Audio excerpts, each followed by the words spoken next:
আমরা 11 মাস ধরে যদি তার অ্যাক্টিভিটি দেখি, আমরা তার কাজের মাধ্যমে সে প্রমাণ রেখেছি। ঢাকা বিশ্ববিদ্যালয়ের যদি ইতিহাস দেখি, ডাকসুর যদি ইতিহাস দেখি, আমরা বিশ্ববিদ্যালয়ের ডাকসু অফিসটা সবসময় দেখতে পেয়েছি একটা পলিটিক্যাল ইনস্টিটিউট হিসাবে। এখানে চেয়ার নিয়ে মারামারি, টেবিল নিয়ে মারামারি, কখনো শিক্ষার্থীরা ওই ডাকসু অফিসে যেতে পারতো না। 2019 সাল ডাকসু ইতিহাস যদি দেখেন, আপনারা দেখতে পাবেন শিক্ষার্থীদেরকে ঘন্টার পর ঘন্টা নিচে দাঁড় করানো হতো, কিন্তু অফিস পর্যন্ত কারো অ্যাক্সেস ছিল না। এবং ওই ডাকসুর আমরা শিক্ষার্থী বান্ধব, ছাত্র বান্ধব ওই ধরনের কোনো কাজ আমরা দেখতে পাইনি। কিন্তু 2024 সালে ডাকসুতে দায়িত্ব নেওয়ার পরে আমরা বলেছিলাম আমরা বিশ্ববিদ্যালয়কে একটা একাডেমিক সেন্টার করব, আমাদের ডাকসু অফিসটা হবে একটা একাডেমিক সেন্টার। তো সেই জায়গায় ডাকসু অফিসে আমরা আপনাদের জন্য এই যে ইংলিশ স্পোকেন কোর্সের আয়োজন করেছি, আমাদের সার্বিকভাবে সহায়তা করেছে ইংলিশ থেরাপি। আমরা তাদের জন্য একটা জোরদারের মাধ্যমে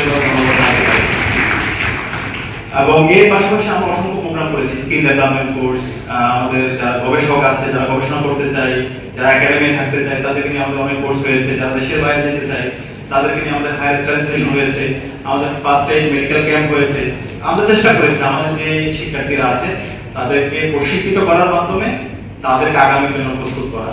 তো আমাদের কাছে মনে হয়েছে আমাদের বিশ্ববিদ্যালয়ের শিক্ষার্থীরা তাদের সব ধরনের সক্ষমতা, তাদের যোগ্যতা, তাদের মেধা আছে, তাদেরকে যদি সঠিকভাবে পরিচর্যা করা যায়, তারা শুধুমাত্র বাংলাদেশ না, তারা সারা দুনিয়া নেতৃত্ব দিতে পারে। আমি কিছু দেশে গিয়েছি, সম্প্রতি অক্সফোর্ডে গিয়েছিলাম, কেমব্রিজ ইউনিভার্সিটি গিয়েছি, সোয়াস এবং ইউসিএল গিয়েছি এবং ইউকে বিখ্যাত বিশ্ববিদ্যালয়গুলোতে যাওয়ার সুযোগ হয়েছে। এর কিছুদিন আগে চায়না গিয়েছিলাম এবং এর আগে তুরস্কে গিয়েছিলাম।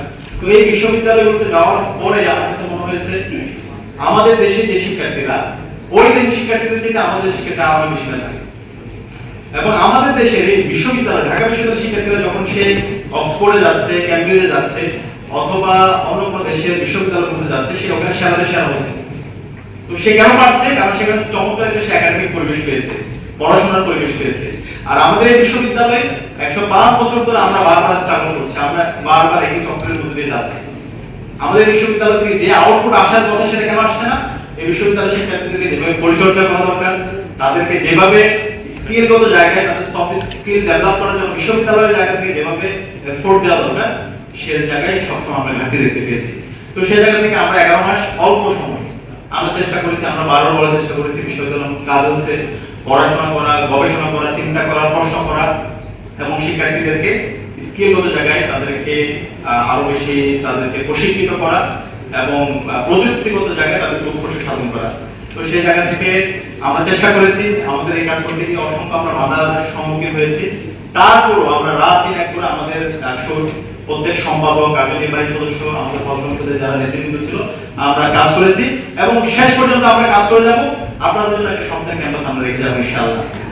একই সাথে আপনাদেরকে আমরা ঘোষণা দিতে চাই, আপনারা এখানে নারী শিক্ষার্থীরা আছেন, আপনাদের জন্য আমরা একটা জিনিস তৈরি করেছি। আপনারা কি জানেন সেটা অলরেডি 5 মাস হয়ে গেছে, কিন্তু বিশ্ববিদ্যালয় প্রশাসনের অসহযোগিতার কারণে এখন পর্যন্ত সেই জিনিসকে আমরা উদ্বোধন করতে পারিনি। চিন্তা করেন কোন ধরনের সংকীর্ণ মন নিয়ে তারা এখানে বিশ্ববিদ্যালয়ে আমাদের যারা অভিভাবক আমরা যাদেরকে বলি, তারা এইভাবে সংকীর্ণ মন নিয়ে আমাদের অধিকার থেকে তারা হরণ করছে। আমাদের সেন্ট্রাল ফিল্ডের জন্য 2 কোটি টাকা আমরা নিয়ে এসেছি, এখন পর্যন্ত সেই কাজ কমিটির পর কমিটি, মিটিং এর পর মিটিং, বিভিন্ন আমলাতান্ত্রিক জটিলতার মধ্যে দিয়ে রেখে দিয়ে সেই কাজ এখন পর্যন্ত তারা শুরু করতে দেয়নি। আমাদের কাছে মনে হচ্ছে এই টাকা 2 কোটি টাকা, সেটা আমাদের বিশ্ববিদ্যালয়ের সম্মানীয় ট্রেজারার স্যার তার ফান্ডে রেখে এখান থেকে সে মুনাফা নিচ্ছে। না হলে এতদিন ধরে এটা বন্ধ থাকার কথা না। সেন্ট্রাল মসজিদের কথা বলতে বলতে সর্বশেষ এসি আমরা কানেক্ট করতে পেরেছি এবং মুসল্লিরা সুন্দরভাবে নামাজ পড়তে পারছে। নারী শিক্ষার্থীদের জন্য প্রত্যেকটা হলের গেটে আমরা সিকিউরিটি স্থাপনের জন্য স্পন্সর নিয়ে এসেছি। আমাদের সব সেটআপ প্রস্তুত, যেন এক হলে শিক্ষার্থীরা অন্য হলে যেতে পারে, অন্য শিক্ষার্থীরা হলে প্রবেশ করতে পারে।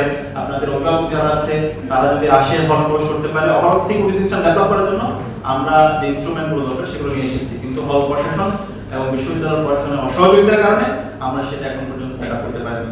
একই সাথে আপনাদের জন্য একটা নতুন বাস নিয়ে আসতেছি, বাস রেডি আছে।